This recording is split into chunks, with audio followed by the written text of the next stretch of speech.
गांव का सुबह का दृश्य, हल्की हवा, पक्षियों की आवाज, सूरज उग रहा है। मोहन खुशी से दौड़ते हुए, रामू गहरी सांस लेते हुए हल्की मुस्कान के साथ। बेटा मोहन, तेरी बात सुनकर दिल तो खुश हो जाता है, लेकिन सच ये है कि इस बार हमारे पास बोने के लिए बीज ही नहीं बचे हैं। पिछली बार की खराब फसल ने सब कुछ छीन लिया। अब समझ नहीं आ रहा कि आगे क्या होगा। मोहन थोड़ा चिंतित होकर, क्या सच में हमारे पास कोई रास्ता नहीं बचा पिताजी? क्या हम कुछ भी नहीं कर सकते? बेटा, जिंदगी में मुश्किलें जरूर आती हैं, लेकिन हमें उम्मीद कभी नहीं छोड़नी चाहिए। भगवान पर भरोसा रखो, वो जरूर कोई ना कोई रास्ता दिखाएंगे। रामू धीरे धीरे जंगल के रास्ते पर चल रहा है। तभी साधु गहरी आवाज में, रुको बेटा, जरा ठहरो। रामू चौंक कर इधर उधर देखते हुए, कौन कौन है वहां? सामने आइए। साधु मुस्कुराते हुए बाहर आते हैं। डरने की जरूरत नहीं है, मैं एक साधु हूं। लेकिन तुम इतने परेशान क्यों लग रहे हो? तुम्हारे चेहरे पर चिंता साफ दिखाई दे रही है। रामू थोड़ा भावुक होकर, बाबा, मैं एक गरीब किसान हूं। मेरे पास छोटा सा खेत है, मेहनत करने का हौसला है, लेकिन इस बार मेरे पास बीज नहीं है। अगर बीज नहीं होंगे तो फसल कैसे उगेगी? और अगर फसल नहीं होगी तो मेरा परिवार कैसे जिएगा? साधु शांत और रहस्यमयी अंदाज में, साधु शांत और रहस्यमयी अंदाज में, अगर मैं कहूं कि मैं तुम्हारी इस समस्या का समाधान कर सकता हूं और तुम्हें ऐसे बीज दे सकता हूं जो साधारण नहीं बल्कि जादुई हो, तो क्या तुम मुझ पर विश्वास करोगे? रामू आश्चर्य और उम्मीद के साथ, जादुई बीज? बाबा, क्या सच में ऐसा संभव है? अगर ऐसा हो जाए तो मेरी सारी परेशानियां खत्म हो जाएंगी। हाँ, लेकिन हर चीज की एक शर्त होती है। ये बीज तुम्हें तभी फायदा देंगे जब तुम इन्हें केवल अच्छे काम के लिए इस्तेमाल करोगे। अगर तुम्हारे मन में लालच आया तो यही बीज तुम्हारे लिए मुसीबत बन जाएंगे। रामू दृढ़ आवाज में, बाबा, मैं वादा करता हूं कि मैं इन बीजों का इस्तेमाल सिर्फ भलाई के लिए करूंगा। मैं कभी लालच नहीं करूंगा। साधु उसे चमकते हुए बीज देता है। मोहन उत्साहित होकर, पिताजी, ये बीज कितने अलग और चमकदार लग रहे हैं। मैंने ऐसे बीज पहले कभी नहीं देखे। क्या ये सच में जादुई हैं? हाँ बेटा, ये कोई साधारण बीज नहीं है। हमें इन्हें पूरी श्रद्धा और विश्वास के साथ बोना होगा। दोनों बीज बोते हैं हुए। पिताजी, ये देखिए, अभी तो हमने बीज डाले थे और ये पौधे इतनी तेजी से बड़े हो गए। ये तो किसी चमत्कार से कम नहीं है। रामू खुशी से, हाँ बेटा, ये सच में जादुई हैं, लेकिन याद रखना, असली ताकत हमारे इरादों में है। धनराज घमंडी अंदाज में जोर से हंसते हुए, अरे रामू, मैंने तेरे बारे में बहुत कुछ सुना है। कहते हैं कि तेरे पास ऐसे बीज हैं जो रातों रात खेत को सोने की खान बना देते हैं। देख, मैं कोई साधारण आदमी नहीं हूँ। मैं इस गांव का सबसे अमीर सेठ हूँ। अगर तू मुझे वो बीज दे दे तो मैं तुझे इतना पैसा दूंगा कि तू जिंदगी भर आराम करेगा। रामू शांत लेकिन दृढ़, सेठ जी, ये बीज मेरे लिए सिर्फ पैसे कमाने का जरिया नहीं है। ये एक जिम्मेदारी है और मैं इन्हें किसी लालच के लिए इस्तेमाल नहीं कर सकता। धनराज गुस्से और लालच से भरा, तू मेरी बात ठुकरा रहा है। ठीक है, अगर तू खुशी खुशी नहीं देगा तो मैं खुद ही ले लूंगा। धनराज अकेले में लालच से भरी हंसी के साथ, अब देखना, जब ये जादुई बीज मेरे खेत में उगेंगे तो मैं इस पूरे गांव का सबसे ताकतवर और अमीर आदमी बन जाऊंगा। कोई भी मेरे सामने टिक नहीं पाएगा। पौधे डरावने रूप में बदलते हैं। धनराज घबराकर, ये क्या हो रहा है? ये पौधे इतने डरावने क्यों हो गए?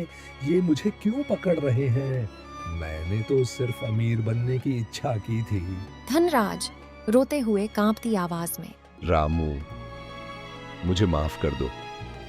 मैंने लालच में आकर बहुत बड़ी गलती कर दी। मैंने सोचा था कि पैसे और ताकत ही सब कुछ होते हैं, लेकिन आज समझ आया कि असली ताकत अच्छे दिल में होती है। अगर तुम मुझे माफ नहीं करोगे तो मैं खुद को कभी माफ नहीं कर पाऊंगा। रामू शांत और दयालु स्वर में, पिताजी, आज मैंने एक बहुत बड़ी बात सीखी है। मुझे अब समझ आ गया है कि असली जादू इन बीजों में नहीं था, बल्कि आपके अच्छे दिल, आपकी मेहनत और आपकी सोच में था। रामू मुस्कुराते हुए। बिल्कुल सही कहा बेटा।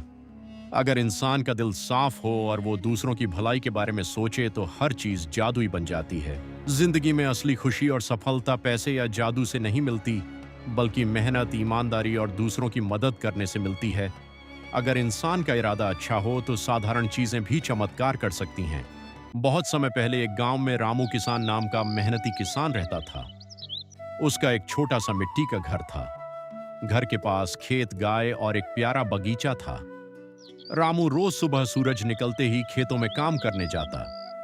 एक दिन उसने देखा उसके खेत में कोई रात को फसल खा जाता है। गई। उसने खरगोश को खाना दिया। धीरे धीरे खरगोश उसका दोस्त बन गया। एक दिन तेज तूफान आया। रामू का छोटा घर गिरने लगा। तभी खरगोश जंगल के जानवरों को बुलाकर लाया। एलिफेंट, मंकी और पैरट सबने मिलकर किसान का घर बचाया। हाथी लकड़ी लाया, बंदर छत ठीक करने लगा, तोता रस्सी लाया। कुछ दिनों में किसान का घर पहले से सुंदर बन गया। अब वह घर सिर्फ किसान का नहीं, सबका घर बन गया था। लेकिन एक लालची जमींदार आया। उसने कहा, ये जमीन मेरी है, घर खाली करो। रामू दुखी हो गया। तभी सारे जानवर बोले, हम अपने दोस्त का घर नहीं छीनने देंगे। जमींदार ने बुलडोजर लाने की कोशिश की, मगर हाथी ने रास्ता रोक लिया। बंदर ने उसकी टोपी चुरा ली और तोते ने गांव वालों को बुला लिया। गांव के लोग इकट्ठा हो गए और बोले, यह किसान मेहनती है, यह घर इसी का है। जमींदार डर गया और भाग गया। उस दिन से किसान का घर पूरे गांव में दोस्ती का घर कहलाने लगा। रामू बोला, प्यार और मदद से छोटा घर भी महल बन जाता है। सीख, दूसरों की मदद करो, दोस्ती सबसे बड़ी ताकत होती है।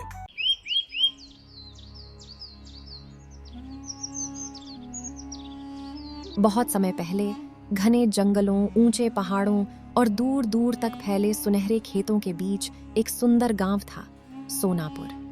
सोनापुर नाम इसलिए पड़ा था क्योंकि जब सूरज की पहली किरण खेतों पर पड़ती तो फसलें सोने जैसी चमकती। सुबह होते ही पूरा गांव जीवंत हो उठता। कहीं औरतें कुएं से पानी भरती, कहीं बच्चे गलियों में दौड़ते, कहीं किसान बैलों के साथ खेतों की ओर निकलते। और इन्हीं सब के बीच गांव के किनारे मिट्टी और फूस की एक पुरानी झोपड़ी थी, जहां रहता था रामू किसान। गरीब था, लेकिन मेहनत उसका धन थी, ईमान उसकी पहचान थी और उम्मीद उसका सहारा। उसके पास बस एक छोटा सा खेत, 2 बूढ़े बैल मोती और कल्लू और उसका 10 साल का बेटा मोहन। सुबह का दृश्य अभी अंधेरा ही था, चांद आधा आसमान में टंगा था। तभी मुर्गे की आवाज आई। खूखड़ू खू। रामू की आंख खुली। वह उठकर बाहर आया। आसमान की तरफ देखा। ठंडी हवा चल रही थी। वह हाथ जोड़कर बोला, रामू, हे धरती माता, आज भी मेहनत करूंगा, चाहे जान चली जाए, पर हार नहीं मानूंगा। पीछे से पत्नी गौरी की आवाज आई। इतनी सुबह फिर खेत जाओगे? रामू मुस्कुराया। किसान अगर सूरज के बाद उठे तो भूख पहले उठ जाती है। गौरी हल्की मुस्कान के साथ रोटी सेकते हुए बोली, बस अपनी सेहत का ध्यान रखो। रामू हंसा। गरीब आदमी की सेहत आराम से नहीं, काम से चलती है। घर की तंगी गौरी एक फटी पोटली लाती है। उसमें बस 2 सूखी रोटियां। घर में आटा खत्म है। रामू कुछ पल सन्नाटा। फिर मोहन नींद से उठता है।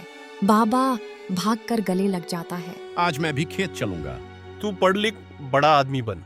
मुझे बड़ा किसान बनना है। रामू भावुक हो जाता है। तू मुझसे बड़ा किसान बनेगा। साहूकार की एंट्री। तभी बाहर से कड़क आवाज आती है, मेरा कर्ज कब देगा? रामू हाथ जोड़ता है। इस बार फसल होने दो मालिक। पिछले साल भी यही कहा था। मोहन गुस्से में, मेरे बाबा मेहनत करते हैं। मेरे बाबा मेहनत करते हैं। साहूकार हंसता है।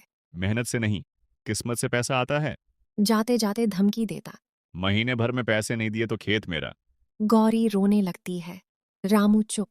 मोहन पूछता, बाबा, हमारा खेत छिन जाएगा। रामू जमीन को छूता है। जब तक मैं जिंदा हूं, कोई ये मिट्टी नहीं छीन सकता। खेत की ओर रामू बैलों को खोलता है। चल मोती, चल कल्लू। दोनों बैल जैसे समझते हों। मोहन पीछे पीछे। रास्ते में गांव वाले ताने मारते। पहला किसान, रामू, सूखी जमीन में क्या उगाएगा? बाबा जवाब दो। बेटा, मेहनत बोलती है, आदमी नहीं। खेत में संघर्ष। धूप चढ़ती जाती है। रामू हल चलाता है। सूखी जमीन पत्थर जैसी, हल बार बार अटकता, पसीना टपकता। मोहन पानी देता। बाबा थक गए?